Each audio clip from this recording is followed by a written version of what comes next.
Hey everyone, welcome back to another episode of Hot Kitchens. We're here today at 485 Park Avenue with Chris Renzo from Scalamandre, a 96-year-old luxury textile brand. Chris, welcome. Josh, thanks for having me. It's a pleasure to be here. Absolutely. Today, I'll be making a special salad that I love to eat any time of year, but is the best when you can get fresh corn. The standard base is cherry tomatoes and cucumbers, but I also add in avocado. You'll need 2 small cartons of tomatoes and 2 cucumbers to start. I like to scoop out the seeds, which you can do with a spoon or the end of your peeler. Next, add 2 ripe avocados cut into small pieces. Last, and here's my tip of the week, after you've steamed your corn for a few minutes, take 1 large bowl and 1 small bowl or ramekin and use it as a base to hold the corn and cut it right down the side, directly into the bowl. Add all of those ingredients together in 1 bowl, add salt and olive oil to taste, mix it, and enjoy. Chris, thank you so much for being here. We have a couple of standard questions we always like to ask our guests when they come onto Hot Kitchens. So first thing first is there any specific utensil or appliance that in your life, in your kitchen, you kind of can't live without? It's an appliance.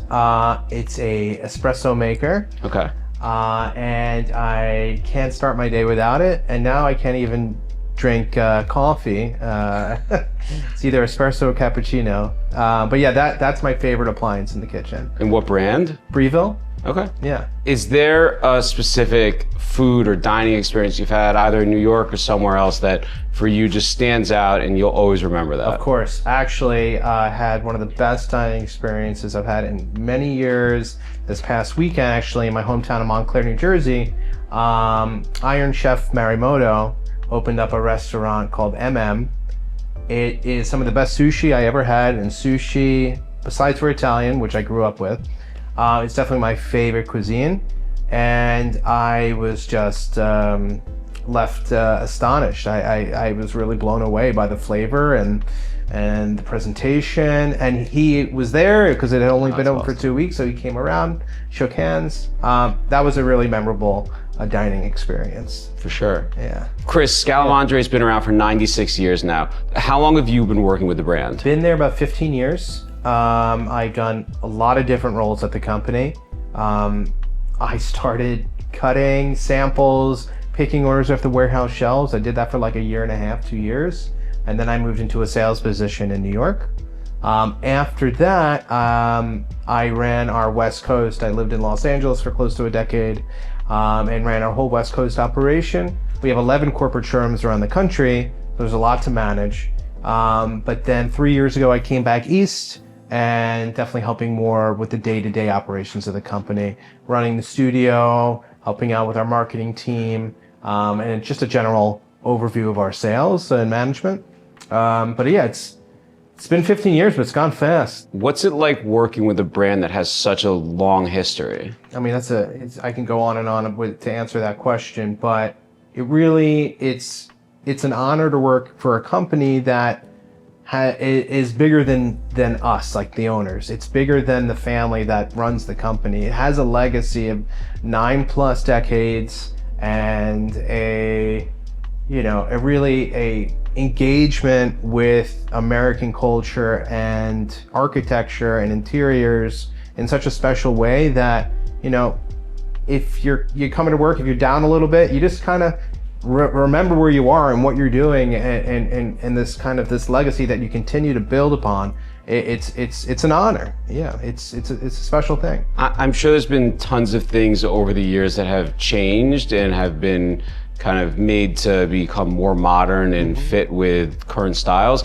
What's one thing that has not changed for Scalamandre in the last almost 100 years? Yeah, I mean, one thing I think we're really proud about is that we don't chase trends, we don't chase fads, and we really just try to stay true to the roots of the company. Of course, tastes change, design changes, the way people live changes. Right, materials change, yarns that are available to weave the fabrics change, substrates for wallpapers change, technology changes.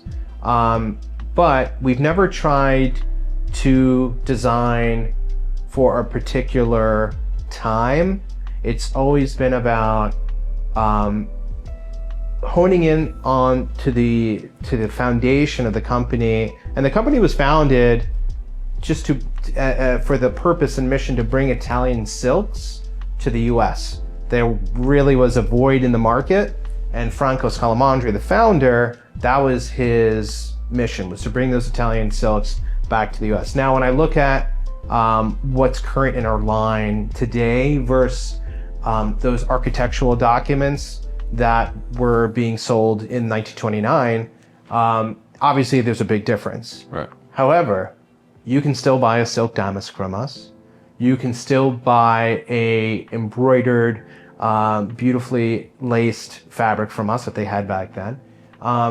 But you still need to push the envelope and create new things and create interest. So I think that's kind of part of the legacy and the trajectory of the company's evolution is, stay in our lane, be influenced by the ethos of culture and design, but, just do what we do best. Right. And I think that keeps us relevant. Working at Brown Harris Stevens, which is an over 150-year-old brand, we're here in this apartment. It's over a 100-year-old building. It's full of heirlooms and items that come from all over the world. There's kind of a time and a place for things, and there's also a time when you might need to take the place and change it a little bit. And even with all the incredible bones in this apartment, if someone wants to update it and bring it into a new light in a new age, how would you approach that? I think that's a great question. And it's also something very unique to New York City, being that's, an older city, and the architectural details of the buildings and the interiors are of a certain time. So, when you're designing an interior and you want to freshen it up, there's certain things that were there, 100 years ago that are still going to be there, like the crown molding, the fireplace, some of the things that even after a renovation, most likely are still going to be there. So I think you still need to honor the past somewhat, but if you want to, add something new or have it be a fresh environment, I mean, there's so many different ways you can do it, but wallpaper or layering in rich textiles, window treatments.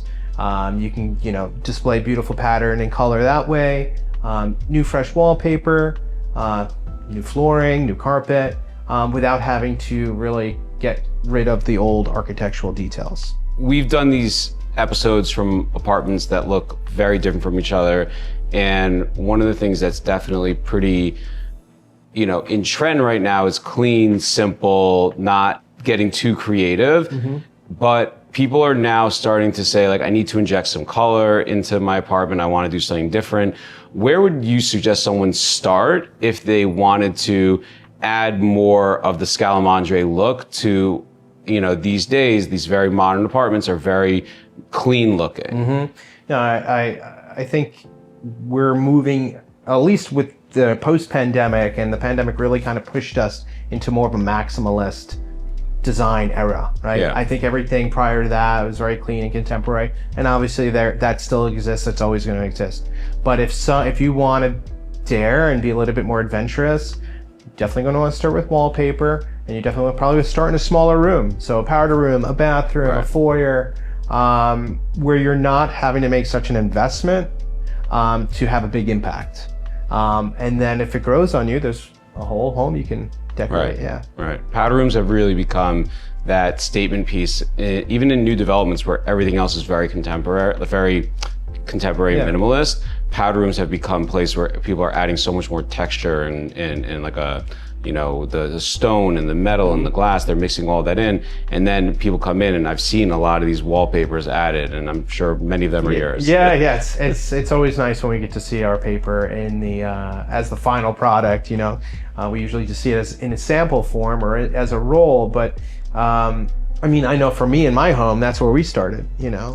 We put some exciting wallpaper up in the powder room, and every time anybody comes over, they're always oohing and ahhing over that. And it's made us want to do more. As people are starting to redecorate their homes, there seems to have been this resurgence of using wallpaper. Why do you think that is? So, I got to know you a little bit before we started filming here, and we're of the same generation. And I think our generation grew up with a lot of pattern and a lot of wallpaper. We even had like the cheesy borders along the top. Yeah. So I think, as we're now coming of age and raising our own families, and if we're fortunate enough to buy our own places, we want to decorate and we want to kind of bring back some of that, the memory of the past, but do it in today's world and in today's fast-paced life. But I also think wallpaper in general has become more accessible. I think it's become more affordable. Even look at peel and stick. Like that didn't exist 20, 30 years ago. Now people have, in a sense, like disposable wallpaper. Right. I'm not saying that's the way to go, because that is of a certain quality. But also, like for us, we've seen and we think that there's going to be growth at least through 2030, if not more, in the wallpaper sector. And we doubled down on that and we invested in 2 industrial-sized digital printers. So now with the technology, we can come out with more designs more readily and it's more affordable. So I think it's a combination of factors. I think it's how we grew up. I think it's that we are inspired by pattern and color and we are happy when it's in our home. And just the fact that there's more ways to get it and there's more of it now than there used to be. Do you think that the lower end of the spectrum with peel and stick, which frankly we've seen even people with rental apartments use it, which I don't think we really saw much before, like 10 years ago, but in the last 5 years to put a more kind of homey feel into rentals, people are doing that. Where on the spectrum of like peel and stick to the highest end brand, units that you sell, do you feel like you want to try to meet the consumer versus letting them go on this path that might eventually lead them to you at the higher end? Right. So another good question. When it comes to like the rental market or even college dorm rooms and things like that, where people are putting things up on maybe only for a year or two, we license out some of our designs and we let some of those manufacturers deal with it. So for example, you could buy the Scalamandre, the zebras, at Home Depot, but it's not of the same quality, but it's making design more within reach to a wider audience. But then obviously we're also decorating the Park Avenue apartments and penthouses with hand embroidered grass cloth that is probably 50 times more expensive, but it's exclusive and it's special and it's unique. So we're just like, when we're designing definitely for the upper echelon, but we do license out some of our designs to make it more accessible to the general public. So here in 485 Park, where we first sat down in the dining room, there is a Wallpaper mural, hand-painted in France, probably 100 years old. That is a little bit of a different look from kind of the pattern wallpaper that people are maybe more used to. Does Scalamandre try to keep up with that trend, or is that an old trend? Yeah, I think it's both a current trend and I think it's an old trend too. There's definitely an interest for murals and big, large patterns and landscapes to put in a room and complete a room and to tell a story. We also travel around the world and we go to different art shows and we go to different textile fairs and we work with different artists and different firms that do the hand painting and they do create the murals and the documents. We'll purchase them and then we'll find a manufacturer or we'll do it ourselves, and we are printing murals. So we have definitely seen a resurgence in the interest of murals. We also just took on a line called the Mural Source by Paul Montgomery, where that's all he does. And it all starts originally from a hand-painted mural, probably 14 feet wide, and can repeat end to end so that you can continue the pattern. I think there's a lot of interest in it, and it's sophisticated. It's not just a couple patterns kind of repeating. It really is. It's full of life, and there's always something interesting to look at. Whether it's wallpaper or other textiles that you're manufacturing, what are some of the signature Scalamandre prints? Of course. So everybody knows the zebras, or at least people that are tuned into our industry. the zebras have been around since the 50s, and it was originally painted by Franco's wife, painted by the owner. And it was originally designed for a restaurant it was called Gino's restaurant. It closed in, I think, 2003 or so.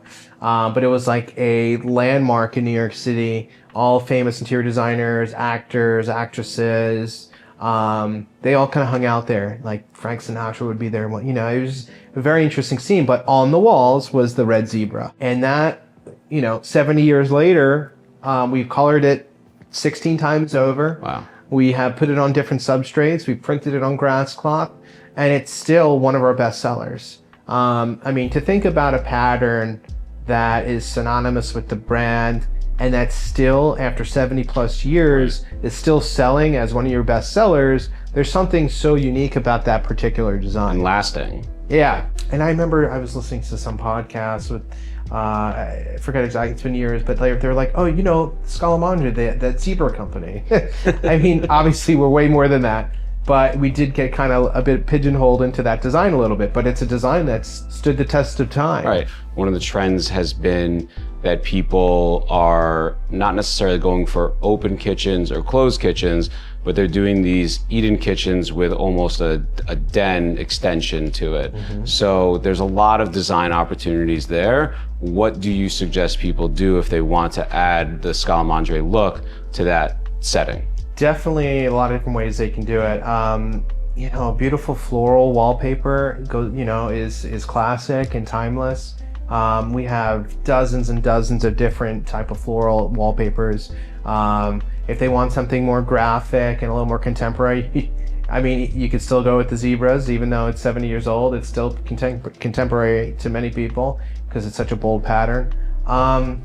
But if somebody's new and they don't want to be too adventurous, but they want to have their room still be luxurious, a nice grass cloth. Add some texture to the walls. You don't always just have to do pattern and print. Texture goes a long way too and can make a room look really luxurious. And what about non-wallpaper options that Scalamandre has kind of put their print on? Yeah, so in a very formal dining room, sometimes you'll see wall upholstery with fabric, and it's always stunning to me when I see that. We did a shoot recently and we put one of our cut silk velvet damasks on the wall, and it's just so luxurious. That's definitely, a very elevated look, and you can go beyond wallpaper. You can use fabrics. I've also seen people use tapes and trimming on the edging of the walls and things like that to add accents. One of the kind of really cool things about our industry is that we're selling exclusive, unique products that the interior designer then is, creating something new and unique every time. Right. So you may never have even intended. Yeah. Exactly. We might have created a product with an intention to do something, and then the designer does something completely different, and it looks awesome. So I'm sure Scalamandre doesn't only do apartments in New York City. So whether it's a house in Connecticut or an apartment down in Miami, what do you see any differences between the different marketplaces? That's a good. I like that question because there definitely are differences market to market. Like for example, in Miami, it's all about the view, so they're probably not doing drapery, but then you can get some pops and some accents on the pillows or benches or upholstery. If you're in Palm Beach, which is definitely more traditional and classic, maybe there's a great estate, a ballroom that has drapery everywhere. And then, what about your one-bedroom apartment in Manhattan? We have things that can zhuzh up even the one-bedroom apartment with pillows or other accents. Design is all about the homeowner and really what they gravitate towards. And we're just giving them the opportunity to express themselves through their home. So it could be the $25 million penthouse apartment overlooking Central Park, or it could be the 2-bedroom down in Soho or wherever. And we have something for everybody. because I think that one of the best things about design is that it does become personal, and it does become unique to the homeowner and the interior designer if they're working with an interior designer. So let's say someone comes into this apartment and they decide that they want to redecorate, and one aspect might be that, you know, in this room, some of the yellow tones might not be exactly what's in vogue right now, and they want to look to change the coloring of the space, bring in new furniture and whatnot. What's the process that you go through when someone approaches you about that? Yeah, no, good question. I mean, for example, our creative team will take, there's a really famous pattern that we have that was actually in Jackie Kennedy's Manhattan apartment, and it's been around since the 60s, and we recently recolored it, and it's going to be in a line that's coming out this upcoming spring. And so there's always ways to kind of make what's old new. Yeah, exactly. I like how you put that. Make what is old new. And like this apartment. Yeah, exactly. Yeah. Where else have people seen Scalamandre, and where are they going to see it in the future? Great. So we have been around for a while, and we've been highlighted in a lot of different landmark properties around the U.S. The most notable one is the White House. We have been decorating the White House since the Truman administration in the 50s. When the Kennedys came in, Jackie Kennedy really did a full design job of the whole White House, and we were fortunate enough to be able to do 90% of all the soft goods in the White House. Wow. And that runs all the way to the current administration, and for the past 60 years we've been decorating the White House. So that's the most notable, but there are also other properties. The Hearst San Simeon Castle in San Simeon, California. Every 20 or so years, they'll give us a call and we'll redo all the drapery there, usually to match the document from the late 20s, a beautiful silk damask. We've also been a part of theater. We did the Metropolitan Opera House's curtains. We've done the Philadelphia Symphony's curtains. We've done a lot of these special projects throughout the year. So again, going back, almost 100 years, and it's really special. It gives you a sense of purpose, in your day to day as well. Right. And then, on a smaller scale, to get our design and our name out there a little bit, we'll partner with fashion houses. We continually do a fun collaboration with Stubbs and Wooten. I have their shoes on. There's the leaping sheep Very on cool. there. Other fashion houses have come to us and licensed out particular designs. We've worked with other big interior retailers before, licensing out some of our designs. So we're not only designing for the interior design trade, but we're also working in collaboration with a lot of companies and institutions in the licensing field. And we also did a big license deal with the Met, where we went into the archives and we designed 2 collections. That was an honor as well for the company. In the very near future, you guys will be hitting a century old. Yeah. What do you do to think about and plan for the next 100 years? You really need to lean on your design team, of course, but a couple things. From time to time, every few years, we will go around and do focus groups. We'll go sit down with a table of 15 interior designers. A couple years ago, we did one in Los Angeles, one in Pasadena, another one in Chicago, all in the span of a couple weeks. And you learn a lot about what's going on and the pulse and talking to designers and what are they hearing from their clients and what do their clients want. And so on one end, you really need to listen. And I found it interesting in Los Angeles, of all places, which, and I lived for a long time, you think of it as this very contemporary city, but during this focus group, I heard a lot of commentary about the 20, 30, 40-year-old client. They want the matching wallpaper to the matching fabric, kind of what they grew up with. So on one end, you have to listen. You have to see what your client wants. But at the same time, you have to just feed the legacy. And you need to just stay true to the root of the company, and not veer off too much. You do that, then you start to lose your identity and you lose the brand. So it's a balancing act of both listening, but then, staying stubbornly true to who you are. What does the future hold for Scalamandre? A lot more beautiful designs. But to get, to prepare for the future, like I kind of was alluding to earlier, we do travel a lot. We go to Europe at least twice a year, and we go to various fairs, and we meet with different textile mills, and we meet, every textile mill has their own design department. Right. So, at these fairs, it's kind of like a meeting of great creative minds. And you see what these mills have done for that season. And then we'll take a smattering of samples from everybody, bring it back, and then we design collections that way. But also buying documents. We work with different art firms that and art houses that sell their artwork. So we'll buy artwork. They become yours. And then they become ours, and we'll recolor them with today's sense, and also try to find, to be opportunistic as well, to find the void in the market. What's missing and what can we bring forth? So I think it's definitely a progression. It's an evolution, design, and it's constantly changing. And and also the process of design takes a long time. So you also have to be concerned about the future, because what you start designing today, you might not launch for another 1.5 to 2 years. So in a way, you have to be the tastemaker. Right. Yeah. Chris, thanks so much for being on Hot Kitchen. Thank you, Josh. It's been a pleasure. This was a lot of fun. Yeah. Subscribe to the More Network to see all of our episodes.